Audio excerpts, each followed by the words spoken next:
walang basihan ang impeachment complaint. There is no basis for that. Tinangka nilang usisain yung confidential funds daw ng Vice President. I asked them, okay, kung gusto ninyong umpisahan ang pag-iimbestiga ng confidential funds, bakit ito lamang opisina ng Vice President ang iniimbestiga ninyo? Tinanggalan po ako lahat ng committees sa House of Representatives. Ipinaglalaban ko lang naman na ibaba natin ang presyo ng kuryente sa bansang ito. Tinanggal po nila ako sa Committee on Energy. Ang kakapal naman nila, di naman yata tinatablad yung mga mukha ng mga tao na yan.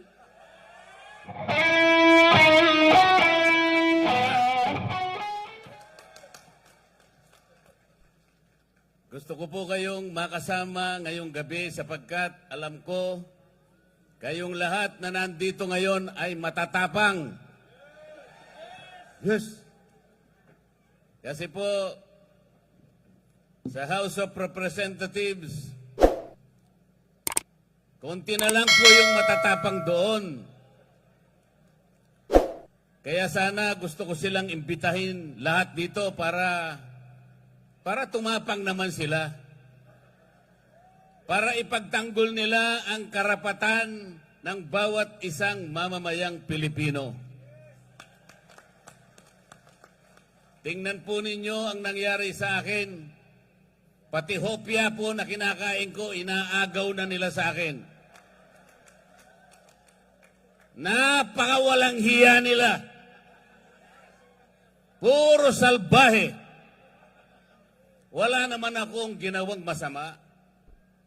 Sinasabi ko lamang sa kanila, mali po ang ginagawa ninyo. Ito po ang dapat nating gawin. Ito ang dapat nating ayusin sapagkat ito ang nasa ating rules and regulations. Ayaw naman po nilang makipagdebate. Hindi naman sila siguro mananalo sa debate. Ginugulo na lamang nila ako. Puro panggugulo. Kaya sabi ko, pupunta na lang ako sa Cebu.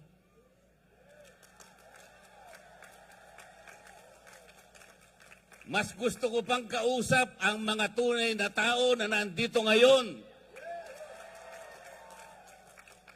Sapagkat sila, alam nila ang problema ng ating bansa ngayon. Ang presyo po ng bilihin ngayon, lalong-lalo na po ang pagkain, masyado na pong mataas. Kawawa na po ang ating mga kababayan, lalo na po yung nasa panig ng mahihirap. Hindi po nakikita ngayon ang problema na yan. Kaya lalong lumuba ang kahirapan sa ating bansa dahil sa korupsyon. Lubog na po tayo sa korupsyon ngayon. Kaya humirap ng humirap ang ating buhay. Tingnan po ninyo, halos 30% po ng pera ng bayan ay napupunta lang sa korupsyon. Ano po ang epekto nun? Pati education nagsasuffer. Pati public health nagsasuffer. Sinasabi ko po sa kanila ito, ngunit imbes na pakinggan nila ako, itinuring nila akong kalaban. Kalaban nilang lahat. Tinanggalan po ako lahat ng committees sa House of Representatives. Ipinaglalaban ko lang naman na ibaba natin ang presyo ng kuryente sa bansang ito. Tinanggal po nila ako sa Committee on Energy. Inobjekan ko po yung bill na sinusulong nila doon sa Nordeco, sa bandang Mindanao, at sa doon sa Samselco, sa Zamboanga City. Ang sabi ko, pagka inapprove nyo ang bill na ito, lalong tataas ang presyo ng kuryente sa bahagi na yan ng Mindanao. Ayaw po nilang maniwala. Lahat po ng mga panukalang batas na i-file ko na 10 bills, Hindi po nadinig yun. Ayaw nila. Wala silang pakialam sa inyong kapakanan. Ang gusto nila siguro, tumaas ng tumaas ang kuryente sa ating bansa. Alam po ba ninyo kung ano yung pinapangunahing layunin ng batas sa kuryente?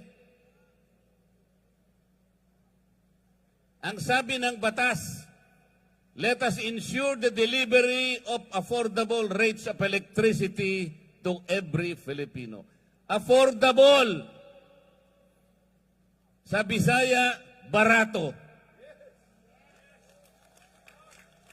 Barato ba ang presyo ng kuryente sa Cebu?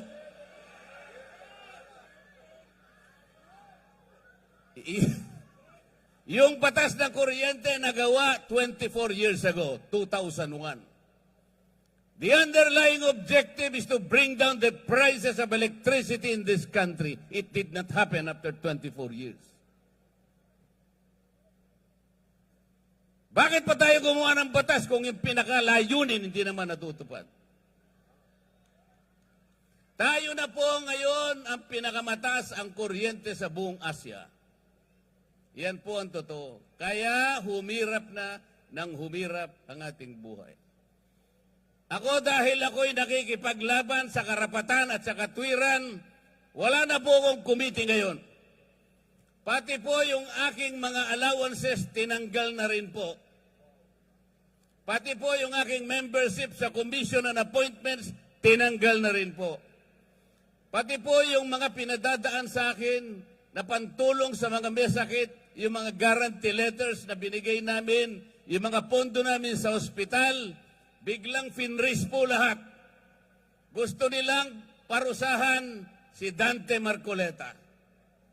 Hindi po ako ang napaparusahan, yung kababayan po nating may sakit na gusto nating tulungan.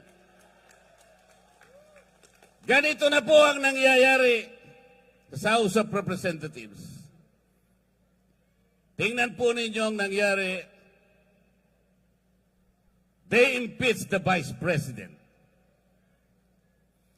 215 representatives of the people signed the impeachment complaint.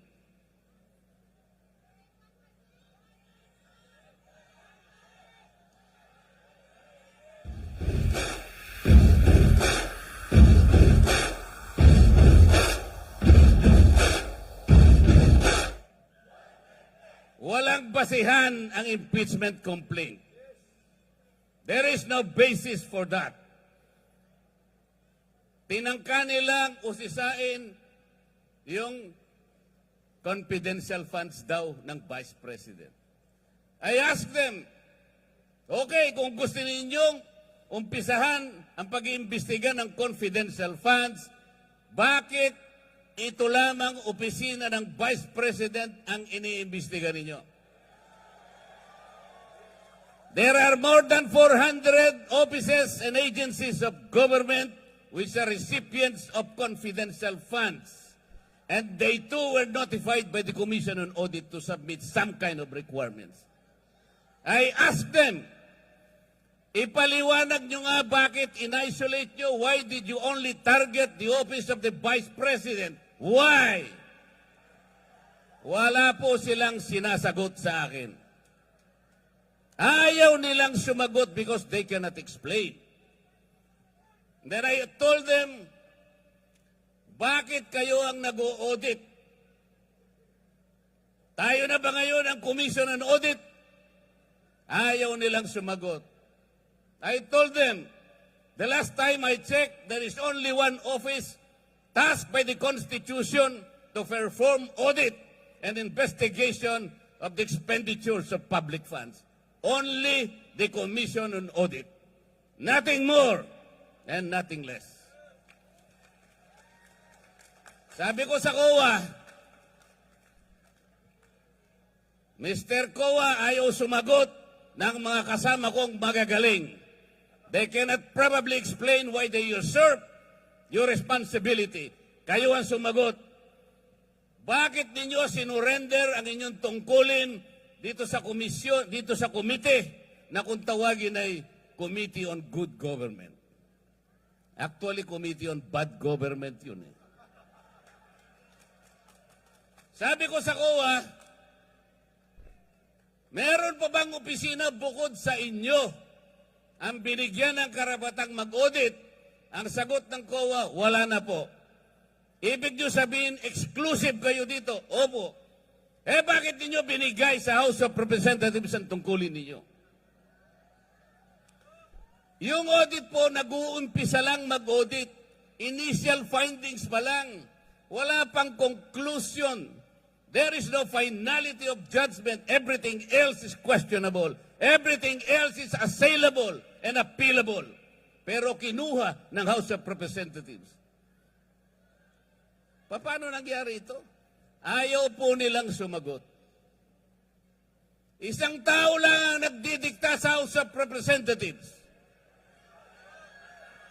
Napapirma niya ang mahigit na 200 na kasamahan ko sa House of Representatives. Paano nangyari yun? Did the more than 200 representatives consult their constituents kung pipirma sila o hindi? They did not consult anybody. Sila lang ang desisyon kasi mawawalan daw sila ng projects. Mawawalan sila ng akap. Mawawalan sila ng ayudang ibibigay para sa ganon ipamigay sa mga botante na akala nila'y mabibili nila ang boto ninyo. Sa mga matatapang na mamamayan ng Cebu, kung kaya po ninyong huwag tanggapin, huwag po ninyong tanggapin. Kung kaya po na huwag tanggapin, huwag tanggapin. Dahil ito lamang ang magsisilbing sampal sa kanilang mga mukha. Gusto kong sampalin ninyo ang kanilang mga mukha. Binibili nila kayo, iniinsulto nila kayo. This is not how to serve the people. Hindi ayuda ang gusto ng tao.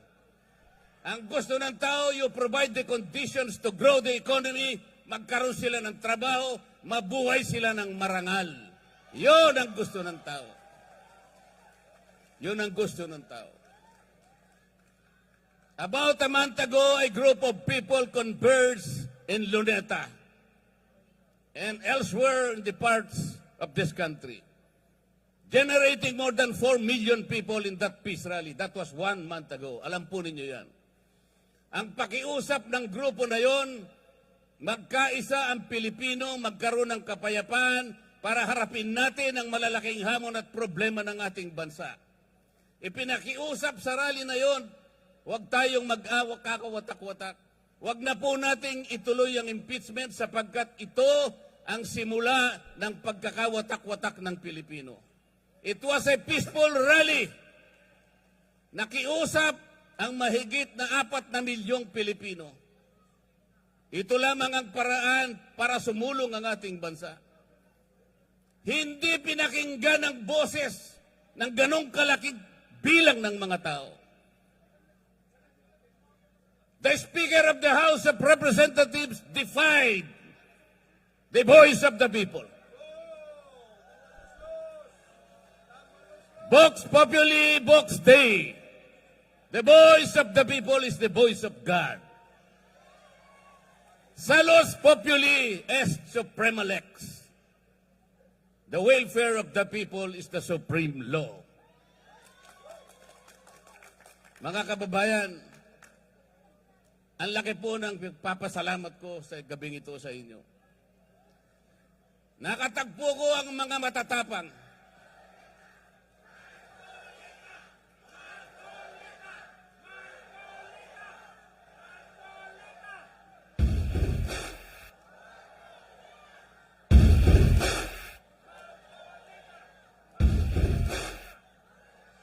Tonight, let us make a solemn vow. Tonight, let us make a covenant. Let us resist the temptation.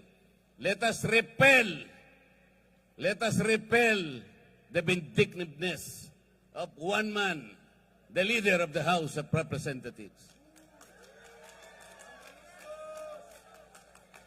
He is responsible in weakening our institutions. Kinuha nila yung pera ng PDAP. Kinuha nila yung pera ng PDIC. Kinuha yung pera ng DBP. Kinuha ang pera ng PhilHealth. Kinuha lahat ang mga pera para ilagay sa project ng DPWH.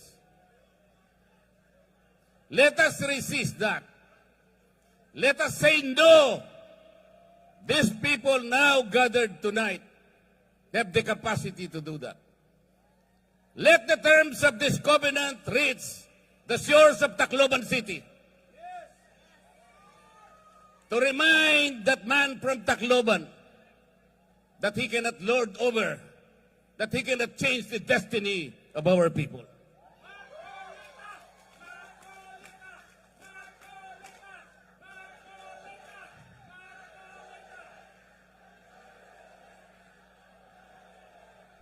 They want to impeach the Vice President because he wants to become Vice President.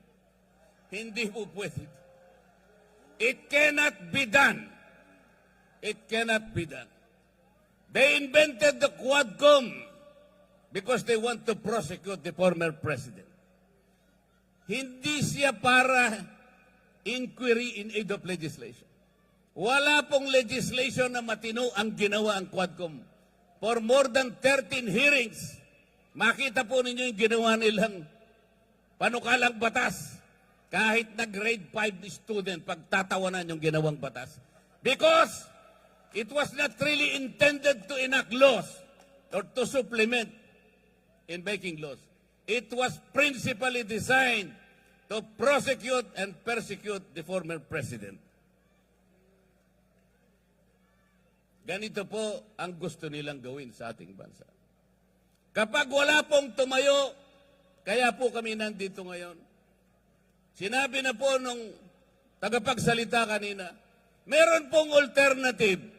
Meron pong 9 na senatorial balls ang PDP laban. Iboto nyo po silang lahat. You need people in the Senate to frustrate the impeachment. Kapag ka po hindi kami nakarating doon, they will find the Vice President guilty. Ganon po ang mangyayari. It's a numbers game. Kaya po nakikiusap kami. Please send us to the next Congress. And we will fight for you. We will fight whatever it takes. Para sa inyo po. Kung walang magsasalita ngayon,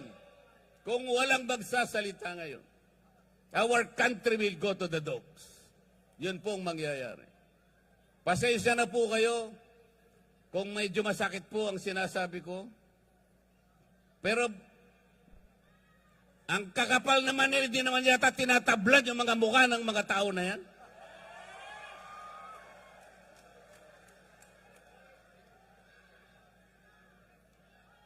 Tulungan niyo po kami. At bago ako magtapos, meron po akong ibubulong sa inyong lahat.